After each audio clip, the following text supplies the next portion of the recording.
नमस्कार, मैं हूं आपके साथ गौरव राजवेंद्र। बुलेटिन की शुरुआत करते हैं और यूपी के सीएम नाथ ने अंबेडकर के सर्वांगीण विकास के लिए 1,184 करोड़ रुपए की 194 योजनाओं का लोकार्पण शिलान्यास किया और इसी के साथ सीएम योगी ने मुख्यमंत्री कृषक कल्याण योजना के अंतर्गत देश के 11,090 आश्रित परिवारों को सहायता राशि का भी वितरण किया गया है। नगर जनपद के कारण इस पूरे उत्तर प्रदेश के 11,690 अन्नदाता किसान परिवारों के लिए 561 करोड़ 86 लाख रुपए की धनराशि का वितरण मुख्यमंत्री कृषक दुर्घटना बीमा योजना के माध्यम से हो रहा है। इस अवसर पर इस वर्ष अब तक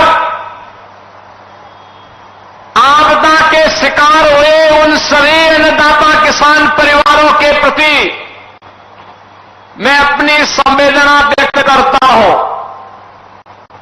और उत्तर प्रदेश सरकार उनके हितों का संरक्षण करने के लिए पूरी प्रतिबद्धता के साथ तैयार है। यह कहने के लिए उन सभी परिवारों को 5 लाख रुपए के टोकन सहायता देने के लिए आज मैं स्वयं अंबेडकर नगर में आया हूं, क्योंकि 431 परिवार अंबेडकर नगर जनपद के भी हैं जिन्हें राशि उनके खाते में आज दी जा रही है। बहनों और भाइयों, मुख्यमंत्री कृषक दुर्घटना बीमा योजना के अंतर्गत आप सोचिए कि अभी हम लोगों ने इस वर्ष 11,690 परिवारों के लिए धनराशि दी है और अभी तो पूरा वर्ष है बाकी, यानी पैसे की कमी नहीं।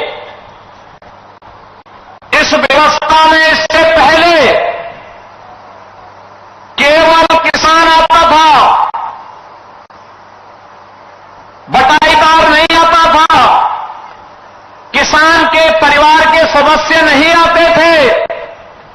लेकिन हमारी सरकार ने कहा नहीं, हम किसान को भी देंगे, बटाईदार को भी देंगे, कृषि श्रमिक को भी देंगे और अन्नदाता किसान का परिवार का भी कोई व्यक्ति किसी अग्निकांड का, किसी आंधी तूफान का, किसी आकाशीय बिजली का, किसी बाढ़ का या किसी भी आपदा का शिकार हो जाता है तो सरकार 5 लाख रुपए की मुख्यमंत्री कृषक दुर्घटना बीमा में उस परिवार को आच्छादित करेगा और आज यह 11,690 परिवारों के लिए यह धनराशि आज जारी हो रही है।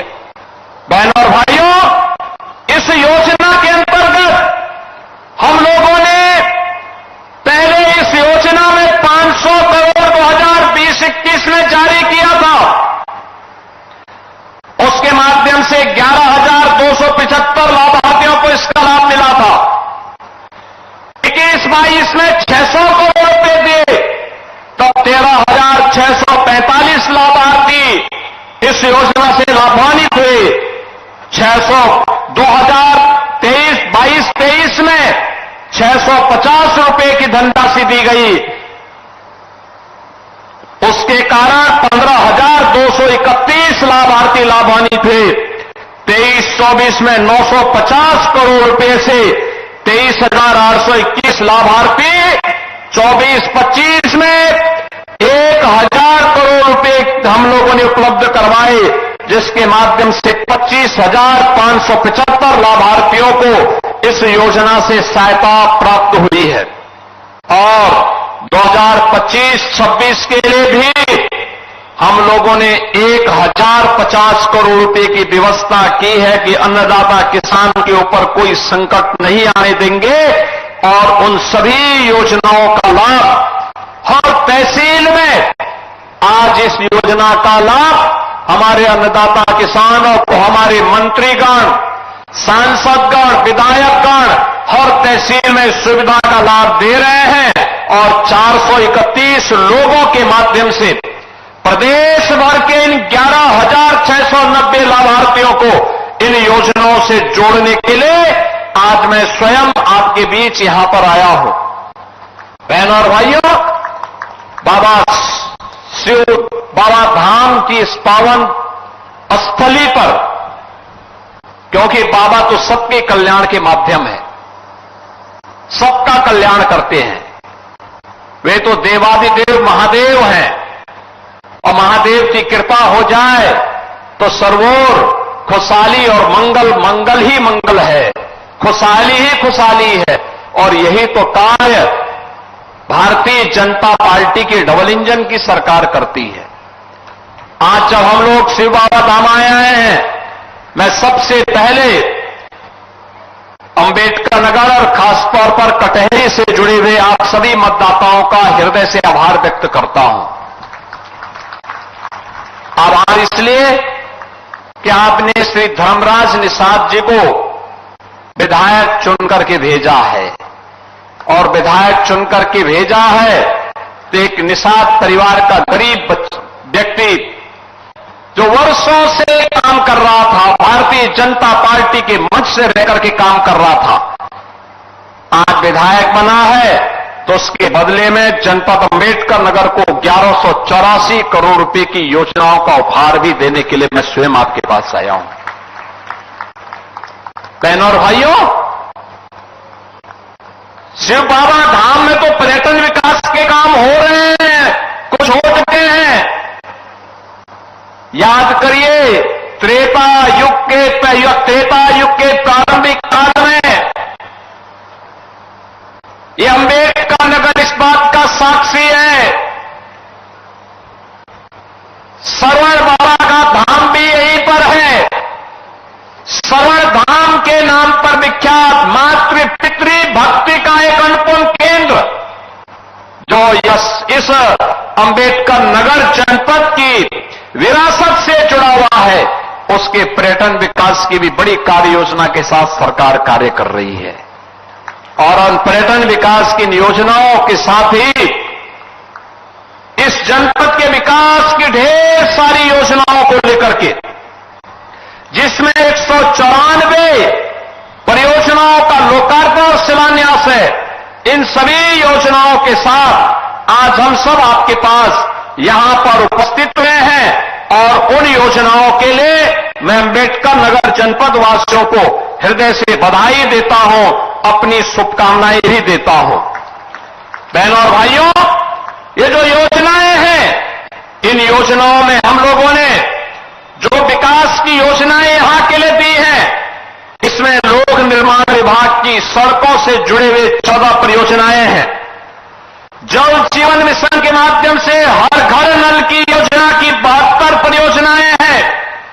विद्युत विभाग की यहां पर 4 परियोजनाएं हैं और सुरक्षा के लिए पुलिस के अवस्थापना सुविधाओं के लिए हॉस्टल, बैरक, विवेचना कक्ष, इसकी 6 परियोजनाएं हैं। यहां पे छत्रपति साहूजी महाराज राजकीय पॉलिटेक्निक में एआईसीटी मानक के अनुरूप कुछ विकास के कार्य किए गए हैं, उन परियोजनाओं के लिए हैं। 2100 नवीन राजकीय नलकूप के निर्माण के अंतर्गत 13 नलकूप की परियोजनाओं के लिए धनराशि है और राजकीय नर्सरी सियामई, करीरात और राजकीय नर्सरी अकबरपुर के पुनरुद्धार की भी योजना है। तो मुख्यमंत्री नगर सृजन योजना के अंतर्गत नवसृजित नगर पंचायत राजेश सुल्तानपुर में एक मुख्यमंत्री कल्याण मंडपम के निर्माण के कार्य को भी आज हमने यहां पे लोकार्पण का कार्य यहां के माध्यम से किया है। शिलान्यास के लिए विद्युत विभाग की योजनाएं, लोक निर्माण विभाग की 70 परियोजनाएं, राजकीय मेडिकल कॉलेज अंबेडकर नगर में 50 बेड्स का क्रिटिकल केयर सेंटर और एक ग्रामीण स्टेडियम किशुनपुर कबीरहा में यहां पर एक ग्रामीण स्टेडियम के निर्माण का शिलान्यास भी है। राजकीय आईटीआई जहांगीरगंज में आधुनिक कार्यशाला के लिए 16 राजकीय नलकूप में की स्थापना के लिए ग्राम्य विकास की योजना के अंतर्गत विकास खंड कटेरी के पूर्ण आवासों के निर्माण के लिए भी धनराशि उपलब्ध करवाई जा रही है। बहनों और भाइयों, आपने देखा होगा पॉलिटेक्निक के लिए भी है, आईटीआई के लिए भी है, मेडिकल कॉलेज के लिए भी है, पेयजल के लिए भी है, सड़क के लिए भी है, पर्यटन विकास के लिए भी है। हर एक कार्य के लिए अन्नदाता किसानों को सिंचाई की सुविधा मिले, इसके लिए भी धनराशि है। और कल ही आपने देखा होगा, कल ही केंद्रीय गृह मंत्री माननीय अमित शाह जी के हाथों से हम लोगों ने लखनऊ में उत्तर प्रदेश के 60,244 युवाओं को उत्तर प्रदेश पुलिस बल का हिस्सा बनाकर के नियुक्ति पत्र देने का काम भी किया है। अंबेडकर नगर के भी बड़ी संख्या में नौजवान इस भर्ती में भाग लिए और वे भी उत्तर प्रदेश पुलिस बल का हिस्सा बने। मैं आपसे पूछना चाहता हूं, 2017 में डबल इंजन की भारतीय जनता पार्टी की सरकार बनने के पहले क्या स्थिति हुआ करती थी उत्तर प्रदेश के अंदर? नौकरी की बोरियां लगती थी, नौकरी के नाम पे लूट खसोट होती थी, एक परिवार का बोलबाला होता था, पूरा प्रदेश तमाशबीन बना रहता था। लेकिन अब योग्यता के आधार पर उत्तर प्रदेश के सभी नौजवानों का अधिकार नौकरी पर है और नौकरी के लिए जब आवेदन करता है तो उसकी योग्यता के अनुसार उसको नौकरी मिलती है। हमने कल 60,244 पुलिस कार्मिकों के लिए नियुक्ति पत्र लखनऊ में जारी किए और अभी जब मैं यहां पर आया था, इस मंच पर आया था, डॉक्टर के नियुक्ति पत्र भी जारी किए, एएनएम के नियुक्ति पत्र जारी किए, आंगनबाड़ी के नियुक्ति पत्र जारी किए, रोजगार सेवक के नियुक्ति पत्र जारी किए। ये सभी नियुक्ति पत्र भी अपने हाथों से यहां पर हम लोगों ने देकर के उत्तर प्रदेश की नौजवानों के लिए, बेटियों के लिए नौकरी और रोजगार का एक रास्ता उपलब्ध करवाया है। बहनों और भाइयों, कहने की आवश्यकता नहीं, 60,244 में से कल तो नियुक्ति पत्र जारी हुए, इनमें 12,045 तो केवल बेटियां भर्ती हुई है, केवल बेटियां भर्ती हुई हैं। आप अनुमान करिए 2017 के पहले क्या यह संभव था? नहीं।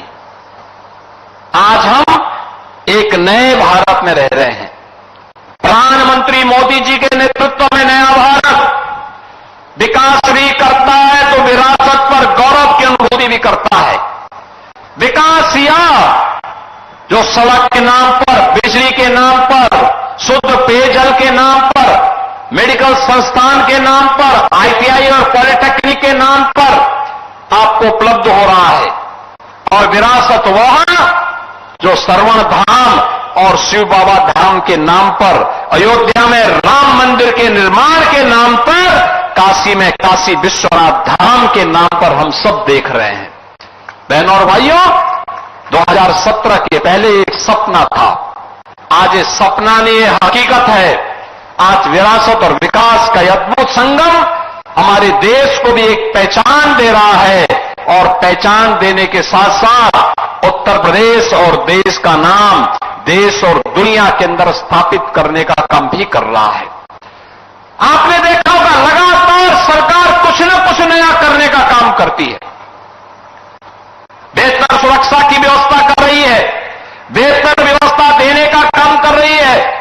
राजस्व वादों के समाधान की दिशा में सरकार के द्वारा उठाए गए कदमों का परिणाम है कि चाहे वह पैमाइश का मामला हो, वरासत का मामला हो, लैंड यूज का मामला हो, नामांतरण का मामला हो, एक समय सीमा तय कर दी गई, इतने दिन के अंदर ये होना ही है। अगर नहीं होगा तो जिसको करना था उसकी जवाबदेही तय हो जाती है।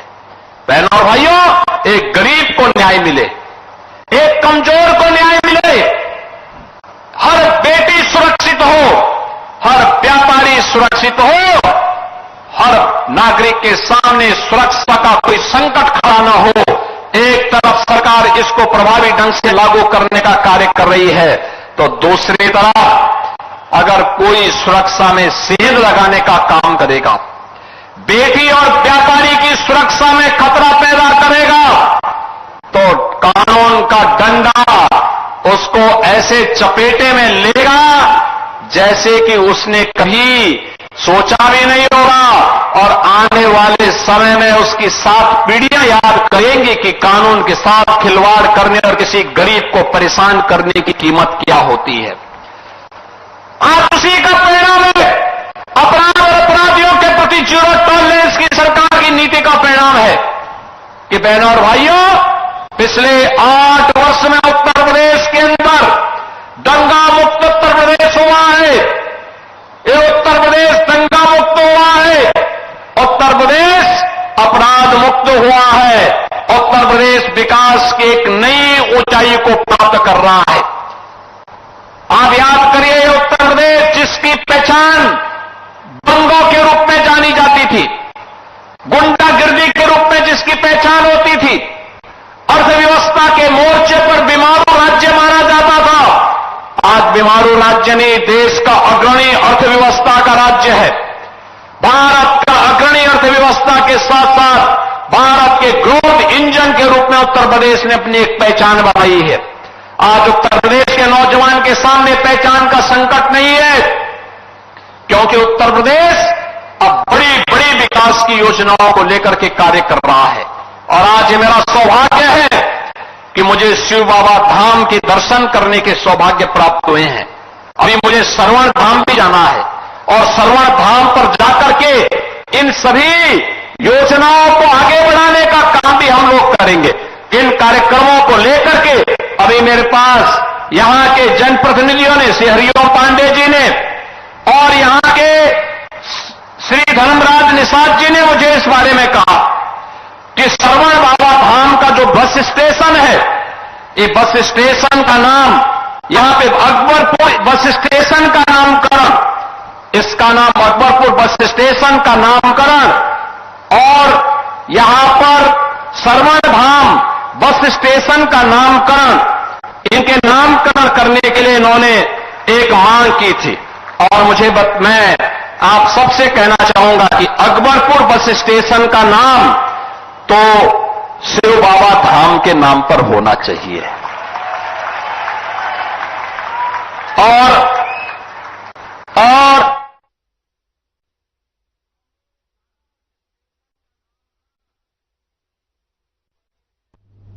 पीएम मोदी ने साइप्रस दौरे के दौरान भारत साइप्रस संयुक्त प्रेस कॉन्फ्रेंस को संबोधित किया। साथ ही आपको बता दें कि पीएम मोदी ने क्या कुछ कहा, आप भी सुनिए। को छू गया। अभी कुछ देर पहले मुझे साइप्रस के इतने बड़े सम्मान से अलंकृत किया गया। ये सम्मान केवल मेरा नहीं, 140 करोड़ भारतीयों का सम्मान है।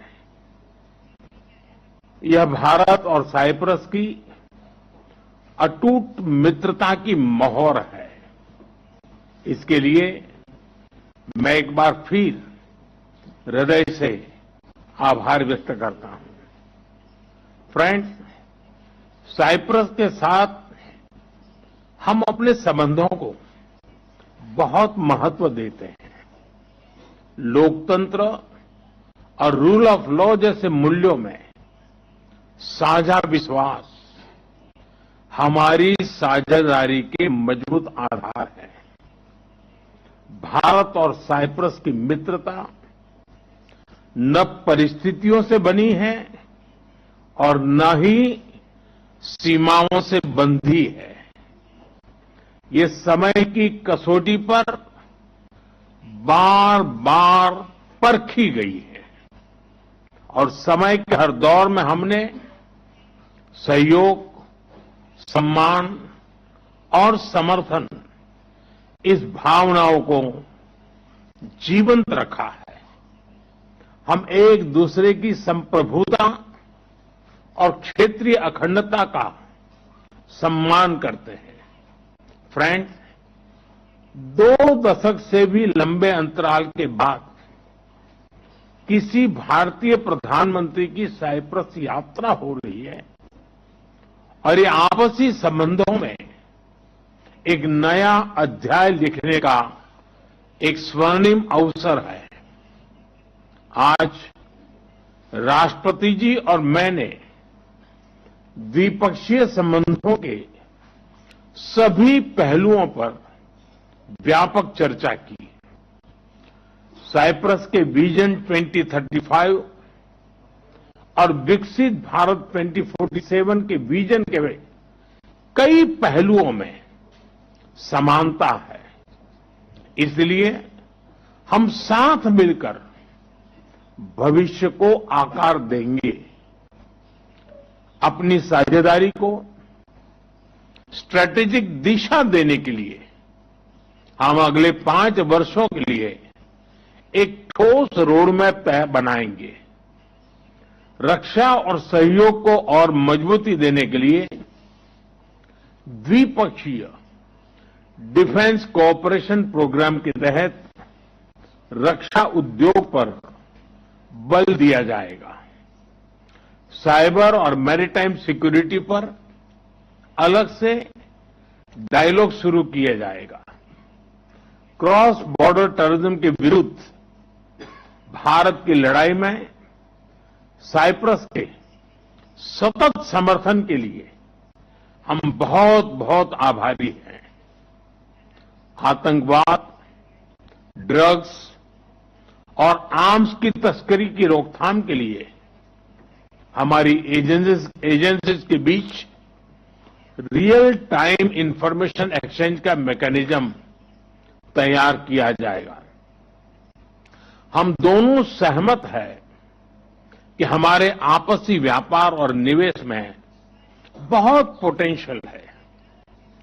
कल राष्ट्रपति जी के साथ मैंने दोनों देशों के आर्थिक संबंधों को लेकर बिजनेस जगत में एक उत्साह और सिनर्जी को महसूस किया। बुलेटिन में मेरे साथ इतना ही। वक्त हो चुका है डॉक्टर राकेश गुप्ता के साथ हमारे खास कार्यक्रम प्लस माइनस का। नमस्कार दोस्तों, आज बात करते हैं एक ऐसे संत की जिसकी फोटो